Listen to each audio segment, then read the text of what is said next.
In this video, I will solve your doubts about how to play two-player in Need for Speed Rivals PlayStation 4 and whether or not it is possible to do this. As you might be aware, a lot of racing games and other types of games feature split screen, where you will be able to share the same screen to play together with a friend on the same console.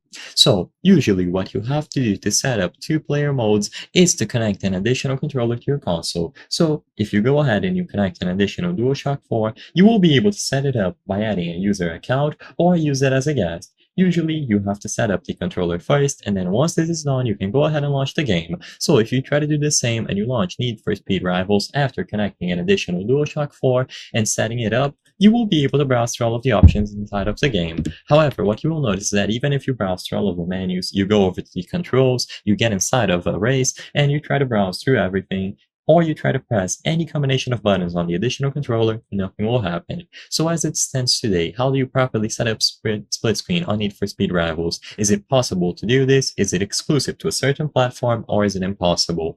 Well, sadly, as it stands today, the answer to the question in the title of this video is that it is indeed impossible to set up two-player modes on Need for Speed Rivals. The game does not feature split screen, and because of this, and the fact that the developers never bothered to implement it, it is completely impossible to do two-player in Need for Speed Rivals.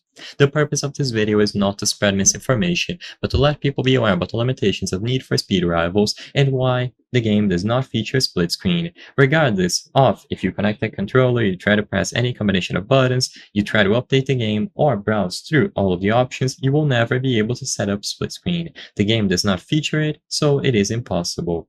If this video cleared up any questions that you had on how to play two-player in Need for Speed Rivals PlayStation 4, please be sure to leave a like and subscribe for more very easy tips. Thank you for watching.